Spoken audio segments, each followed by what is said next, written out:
School education news, RTE, शाला दर्पण, सरकारी योजनाओं के विभिन्न ऑनलाइन पोर्टल आदि की नवीनतम जानकारी प्राप्त करने के लिए हमारे चैनल को सब्सक्राइब करें। ई ज्ञान पोर्टल यानी सॉल्यूशन टोटल।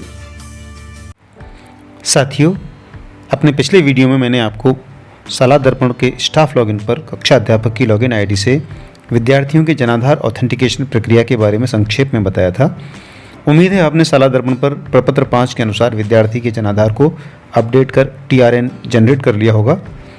इस वीडियो में मैं आपको टीआरएन जारी होने के बाद विद्यार्थी के जनाधार ऑथेंटिकेशन प्रोसेस के बारे में बताने वाला हूं, तो वीडियो के साथ अंत तक बने रहिए। यदि आपने अभी तक हमारे चैनल को सब्सक्राइब नहीं किया है तो कृपया सब्सक्राइब कर लीजिएगा। आइए वीडियो शुरू करते हैं। सबसे पहले आप स्टाफ लॉगिन पर अपनी आईडी, पासवर्ड और कैप्चा डालकर लॉगिन कर लें। उसके बाद जैसे ही लॉगिन करेंगे आपको अपने बाईं तरफ सबसे नीचे जनाधार ऑथेंटिकेशन यहाँ क्लिक कर लें।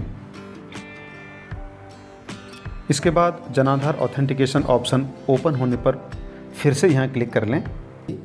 इसमें लिखा हुआ है अपडेट ऑथेंटिकेट स्टूडेंट जनाधार आधार इन्फो। शिक्षक साथियों, आपको ये ध्यान से पढ़ लेना है इसके सारे निर्देश। यह प्रोग्राम विद्यार्थी के जनाधार आधार सूचना प्रविष्ट करने एवं उसके ऑथेंटिकेट करने हेतु है। प्रत्येक विद्यार्थी का जनाधार विवरण शाला दर्पण पर प्रविष्ट किया जाना आवश्यक है। यहाँ ध्यान देवें, यह विवरण ऑथेंटिकेट होने की स्थिति में ही शाला दर्पण पर सेव होगा। ऑथेंटिकेशन की प्रक्रिया में विद्यार्थी का शाला दर्पण पर उपलब्ध नाम, जन्मतिथि व जेंडर का जनाधार आधार डाटाबेस कार्ड में प्रिंट से मिलान होना आवश्यक होता है। विद्यार्थी के जनाधार कार्ड में उपलब्ध नाम, जेंडर व जन्मतिथि के सही नहीं होने की स्थिति में पता करें कि क्या शाला दर्पण पर उपलब्ध ये सूचनाएं सही हैं।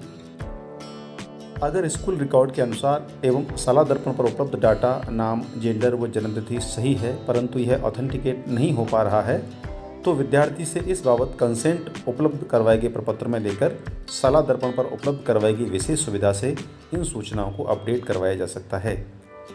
एक बार इस प्रक्रिया के पूरी करने के पश्चात अब ऐसे विद्यार्थियों का जनाधार डाटा ऑथेंटिकेट किया जा सकता है। नीचे विद्यार्थी विवरण सूची में 2 बटन दिए हुए हैं, आधार जनाधार प्रविष्टि के लिए और ऑथेंटिकेशन प्रक्रिया के लिए। इनका उपयोग करें। जनाधार आधार विवरण अगर ग्रीन कलर में है तो इसका तात्पर्य है कि यह ऑथेंटिकेट हो चुका है। इसी प्रकार विद्यार्थी की शाला दर्पण पर उपलब्ध विवरण को जनाधार पोर्टल पर अपडेट करवाने के लिए बटन अपडेट डाटा ऑन जनाधार पोर्टल का उपयोग करें। अगर आपको सहमति पत्र डाउनलोड करना है तो यहाँ क्लिक करके सहमति पत्र डाउनलोड कर सकते हैं। अब मैं आगे आपको बताता हूँ कि किस तरीके से हमको टीआरएन नंबर जारी होने के बाद की कार्रवाई करनी है। यहाँ गेट क्लास वाइज डाटा पर क्लिक कर लीजिए तो आपके सामने आपकी कक्षा की स्थिति ऐसे दिखाई देगी। टोटल 15 स्टूडेंट्स हैं जिनमें 15 के आधार एंटर्ड हैं और 11 के आधार ऑथेंटिकेटेड हैं। जनाधार एंट्री 14 की है लेकिन जनाधार ऑथेंटिकेटेड मात्र 6 विद्यार्थियों की हैं।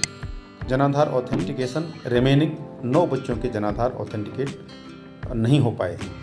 यहाँ अपनी कक्षा पर क्लिक कर लें। इसके बाद आपके सामने ये विवरण दिखाई देगा। आप देख रहे हैं जिन बच्चों के आधार जनाधार ऑथेंटिकेट हो चुके हैं वो ग्रीन कलर में दिखाई दे रहे हैं और जिन बच्चों के जनाधार आधार ऑथेंटिकेट नहीं हुए हैं उन बच्चों के ब्लैक कलर में दिखाई दे रहे हैं। तो अब हम यहाँ से देख लेते हैं जिन बच्चों का जनाधार ऑथेंटिकेट नहीं हुआ है, अपडेट डाटा ऑन जनाधार पोर्टल, यहाँ कर लेते हैं क्लिक। इसके बाद आप देखेंगे जनाधार सूचना अपडेट। किसी भी विद्यार्थी का जनाधार आधार व्यक्तिगत पहचान संख्या यदि जनाधार पोर्टल पर गलत पाया जाएगा तो जनाधार सूचना अपडेट के लिए मान्य नहीं माना जाएगा। यहाँ देखिए आपको विद्यालय का नाम, कक्षा, section, name of students, gender, Aadhaar, date of birth और यहाँ जनाधार नंबर दिखाई दे रहा है। यहाँ जनाधार मेंबर आईडी है। यहाँ इनको रिकन्फर्म करना है, पुनः जनाधार नंबर यहाँ डालना है और जनाधार मेंबर आईडी को यहाँ एंटर करना है। यहाँ पे जनाधार पोर्टल पर विद्यार्थी का वर्तमान डाटा ये है। ये लाल कलर में दिखाई दे रहा है। तो डेट ऑफ बर्थ, नाम और आधार को यहाँ पर मैच कर लें।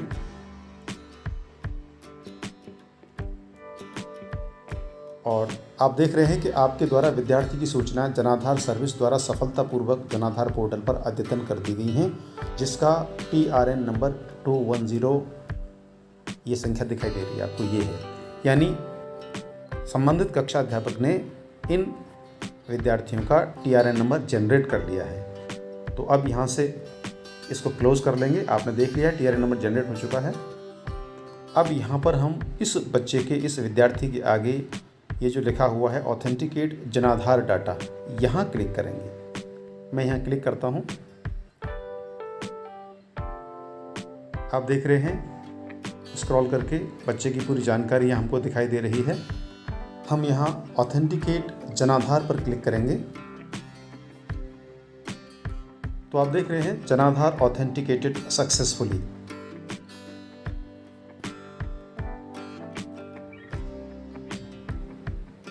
इसी तरीके से मैं, ये अगला विद्यार्थी है, इसके आधार को, इसके जनाधार को मैं ऑथेंटिकेट करता हूँ। यहाँ क्लिक कीजिए।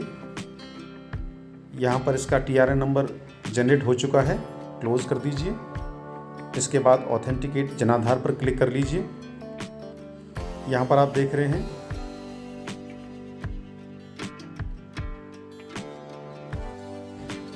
ऑथेंटिकेट जनाधार ऑथेंटिकेटेड सक्सेसफुली। इसके बाद मैं अगले विद्यार्थी के जनाधार को ऑथेंटिकेट करता हूँ। यहाँ क्लिक कर लें अपडेट डाटा ऑन जनाधार पोर्टल। इस पॉपअप विंडो में आपको इससे संबंधित डाटा दिखाई देगा। यहाँ आप पहले से ही TRN नंबर जनरेट कर चुके हैं, क्लोज कर देंगे। उसके बाद यहाँ उस बालक पे अपडेट जनाधार ऑथेंटिकेट पे क्लिक करेंगे और ऑथेंटिकेट जनाधार ऑथेंटिकेटेड सक्सेसफुली विंडो कर देंगे। इस प्रकार आपने देखा, बेहद सिंपल तरीके से आप जिन विद्यार्थियों का जनाधार अभी तक ऑथेंटिकेट नहीं हुआ है और आपने उनका TRN नंबर जनरेट कर दिया है, तो अब आप इस टैब पर ऑथेंटिकेट जनाधार डाटा पर क्लिक करके जनाधार ऑथेंटिकेट कर सकते हैं। तो साथियों, वीडियो अगर आपको काम का लगा हो तो वीडियो को लाइक और शेयर करें, चैनल को सब्सक्राइब करें। बहुत बहुत धन्यवाद।